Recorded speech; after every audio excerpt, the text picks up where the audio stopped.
सलीम साहब, जैसा कि यूसुफ ने कहा कि गैर मुल्की कोचेस जो हैं वो अग्री करते हैं पाकिस्तानी टीम के साथ, मैनेजमेंट के साथ काम करने के लिए। इसके साथ साथ हमारे बॉलिंग कोच अजहर महमूद की जानिब से भी बयान सामने आए गेन कि हमें हार से सीखना है और हम किसी टूर्नामेंट से बाहर नहीं हुए हैं, सिर्फ सीरीज हारी है। तो सीखने का जो अमल है वो कब तक चलेगा और इस सीखने के बाद क्या हमें समझ के आई है वो कब पता चलेगा? देखिए, मैंने जब से होश संभाला, क्रिकेट मैंने देखना शुरू की, मैं अखबारों में खबरें पढ़ता था, तो जब टीम हारती थी ना तो यही कहते थे सीखने के मराइल से गुजर रहे हैं, टीम तश्कील 9 के दौर से गुजर रही है। और इतना अरसा हो गया, अभी भी मैं वही देख रहा हूँ। और मेरा ख्याल है कि 20 साल बाद जो कोई देखेगा वो भी यही देखेगा। क्रिकेट का ही यहाँ पर यही होता है, कुछ अल्फाज रट लिए हैं और वही जो है दोहराते रहते हैं। गैर मुल्की तो अभी भी देखें, अजहर महमूद भी गैर मुल्की है, बरतानवी उनकी शहरियत है। हमारे मेंटोर वकार यूनुस वो भी गैर मुल्की है, ऑस्ट्रेलिया। हमारे मेंटोर सकलैन मुश्ताक वो भी है, वो बरतानवी है। तो वैसे भी क्रिकेटर तो हमारे बहुत सारे और भी बहुत सारे करंट क्रिकेटर्स भी ऐसे हैं जिन्होंने एक दूसरे मुल्क से वहां पर अपनी कोई नेशनलिटी वगैरह तो नहीं, लेकिन एक कार्ड वगैरह अपना बनाया हुआ है। तो ये तो चल ही रहा होता है। लेकिन ये यूसुफ साहब ने बहुत अच्छी बात बोली कि जिस तरह गैरी कर्स्टन और जेसन गिलेस्पी को हटाया गया, क्या उसके बाद कोई बड़ा नाम हमारे यहाँ आने को तैयार होगा?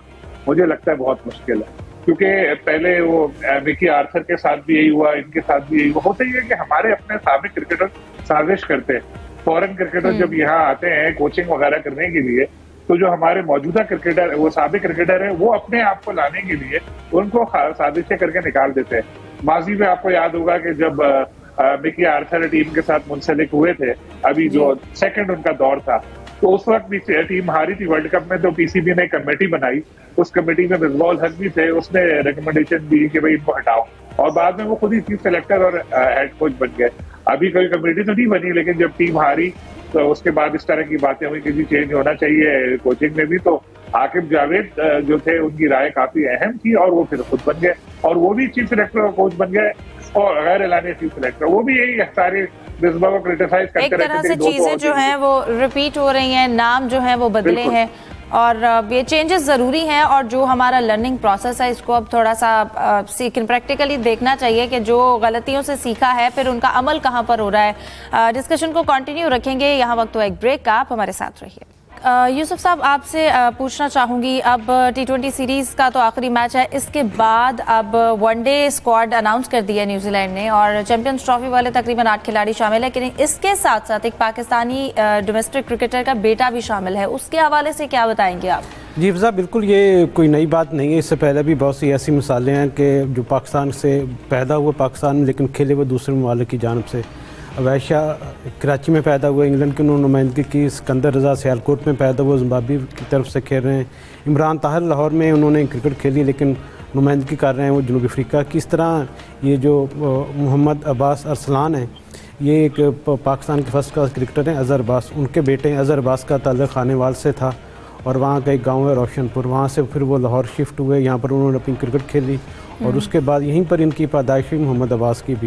मोहम्मद अब्बास जब 1 साल के थे तो फिर पूरी फैमिली के साथ फिर उनके वालिदैन वहाँ शिफ्ट हो गए थे न्यूजीलैंड में। अब्बास ने वहाँ पर तकरीबन 2.5 साल से पहले क्रिकेट का आगाज़ किया। वहाँ पर डोमेस्टिक मैचेस में उन्होंने हिस्सा लिया। कोई बहुत ज़्यादा अगर ये कहा जाए कि बहुत उनकी परफॉर्मेंस का ग्राफ इतना बड़ा था कि उनको पिक किया, ऐसा नहीं है। इतने बस आप कह सकते हैं कि तसल्ली बख्श उनकी परफॉर्मेंस थी। लेकिन चूँकि अब तमाम टीमें हैं वो अपने सीनियर खिलाड़ियों के साथ नौजवानों को भी सामने ला रही हैं, क्योंकि 2026 का T20 वर्ल्ड कप है। उससे पहले एशिया कप में भी लोगों को मुख्तलिफ मुमालिक अपनी टीमों को आजमा रहे हैं, जिस तरह पाकिस्तान ने कम्बिनेशन आजमाया। तो अब्बास एक लेफ्ट आर्म फास्ट बॉलर हैं, बैटिंग भी अच्छी करते हैं। बतौर ऑलराउंडर उनका इंतखाब किया गया है। पाकिस्तानी टीम ने मिस किया? जी बिल्कुल कह सकते हैं आप। अब देखना ये कि अब्बास भी पाकिस्तानी है, और वो पाकिस्तानी बैटर्स के खिलाफ बॉलिंग करते नज़र आएंगे, पाकिस्तानी बॉलर्स के खिलाफ वो गेंदबाजी करते नज़र आएंगे। तो यकीनी तौर पर एक अच्छा इजाफा हम कह सकते हैं न्यूजीलैंड की टीम में, और क्योंकि वो पाकिस्तान ने इस टैलेंट को मिस किया है। मैं आपकी जानिब आऊँगी जाहिद साहब। अब इसके साथ साथ बांग्लादेश के हवाले से भी जो सीरीज़ है, हम कल भी डिस्कस कर रहे थे, पहले वनडे भी मैचेस होने थे, लेकिन अब उनको ख़त्म कर दिया है और सिर्फ T20 मैचेस होंगे आगे। इस चेंज की क्या वजह है? हाँ, बेसिकली फ्यूचर टूर प्रोग्राम नहीं आई है कि दरमियान में विंडो निकाली थी दोनों क्रिकेट बोर्ड्स ने, बांग्लादेश और पीसीबी ने। इसके दौरान मई में आएगी बांग्लादेश की टीम, क्योंकि अभी दौरा न्यूजीलैंड के बाद PSL स्टार्ट हो जाएगी। PSL के बाद बांग्लादेश ने आना। पहले 3 वनडे और 3 T20 शेड्यूल किए गए थे। अब जो है उनको 5 T20 में कर दिया गया, क्योंकि इसके बाद एशिया कप फिर वर्ल्ड कप तमाम टीमें जो है T20 की तैयारी में लगी हुई हैं, तो इसलिए उनको T20 में मुंतकिल कर दिया गया। अब बांग्लादेश की टीम जो है यहाँ पे T20 मैचेस खेलेगी। सही। सलीम साहब, मैं आपकी जानिब आना चाहूँगी। अब चैंपियंस ट्रॉफी के बाद जो एक इवेंट पाकिस्तान में मरकज़ निगाह होना है वो है PSL का। 11 अप्रैल से ये स्टार्ट होगा। अब इसकी रिप्लेसमेंट ड्राफ्ट मुकम्मल हो गया है, डेविड वार्नर को कप्तान बना लिया है कराची किंग्स ने। तो आप ये जो टीम्स अब इस वक्त बनी हैं और जो सिनेरियो है, आप इस हवाले से क्या कहेंगे? देखिए, मुझे एक चीज थोड़ी सी तशवीश में मुब्तला कर रही है कि देखिए, वैसे ही IPL के साथ विंडो क्लैश हुई तो बहुत सारे जो क्रिकेटर यहाँ आते थे हमारी लीग खेलने वो चले गए, जिसमें राशिद खान जैसे प्लेयर हैं जो खेलते थे यहाँ आके। एक ये मसला हुआ था, लेकिन अब दूसरी चीज ये हुई है कि पता नहीं इंडिया जानबूझ के कर रहा है, मुझे तो ऐसे ही लग रहा है कि जानबूझ के कर रहा है कि जो प्लेयर रह गए थे पिक होने से उनको भी वहां पे किसी न किसी बहाने से बुला रहे हैं, किसी को एज ए एक्सपर्ट बुला रहे हैं, किसी को एज ए रिप्लेसमेंट बुला रहे हैं। तो ये चीज जो पाकिस्तान के लिए ये ठीक नहीं है। इसका खदशा पहले ही था, लेकिन अब ये देखने में आ रहा है। वैसे ये इवेंट हमारा बहुत बड़ा है और हमारे इसमें अपने प्लेयर्स भी हैं, वो भी जब खेल रहे होते हैं तो उसमें लोग बहुत इंटरेस्ट लेते हैं, क्योंकि इसकी ब्रॉडकास्टिंग और सारी चीजें जो है वो बिल्कुल एक इंटरनेशनल मैच की तरह ही होती है।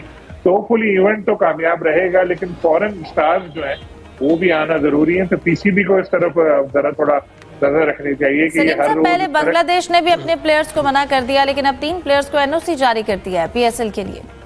देखिए, NOC जारी किया था ना जिस दिन, उसी दिन PCB का वो प्रेस रिलीज आया कि ये रिप्लेसमेंट ड्राफ्ट है और उसमें बांग्लादेशी प्लेयर्स के नाम भी थे। तो मुझे लग रहा है कि शायद कुछ मैचेस के लिए वो हो, ऐसा होगा, कुछ इस तरह का चक्कर होगा। अच्छा, एक बात अगर आप मुझे इजाजत दें तो मैं इसमें इजाफा करूं जो उन्होंने अब्बास के बारे में। बस टाइम थोड़ा शॉर्ट है, बस छोटा सा शॉर्ट ही मैं बता रहा हूँ कि पाकिस्तान से बाहर जो पाकिस्तानी रह रहे होते हैं ना, ऑस्ट्रेलिया में, इंग्लैंड में, मैंने वहां देखा है कि उनको एक ही एक मकसद होता है बहुत सारे लोगों का कि हमारा बेटा क्रिकेट खेले, क्रिकेटर बने। तो वो उसके लिए बहुत मेहनत करते हैं और उनको अकेडमीज में मुख्तलिफ लेके जाते हैं, अपने काम खत्म करते हैं, अपने बच्चों को लेके घूम रहे होते हैं वो। तो इसी वजह से आपको नजर आ रहा होगा इंग्लैंड में भी बहुत सारे पाकिस्तानी आ रहे हैं, ऑस्ट्रेलिया में कुछ आए, अब न्यूजीलैंड से भी आने लगा। तो शायद जो ख्वाब उन लोगों ने देखा होता है अपनी आंखों में कि हम क्रिकेटर बने, लेकिन रोजगार की वजह से वो छोड़ने पड़े थे ख्वाब, फिर वो ख्वाब अपनी औलाद से पूरा करवाने की कोशिश करते हैं। बिल्कुल। और ये भी कहा जा सकता है कि ठीक है अपनी औलाद से ख्वाब पूरे करवाने, लेकिन फिर भी ऐसा क्यों है कि वो टैलेंट दूसरे मुल्कों में जा रहा है? अगर ये पाकिस्तान में ही खेलता, पाकिस्तानी टीम की नुमाइंदगी करता तो ये बहुत ज़्यादा अच्छा होता। लेकिन इन चीज़ों पर और बहुत सी ऐसी चीज़ें हैं मैनेजमेंट के हवाले से जिन पर काम करने की ज़रूरत है। प्रोग्राम का वक्त खत्म हो गया है। तमाम मेहमानों को बहुत शुक्रिया। अल्लाह हाफ़िज़।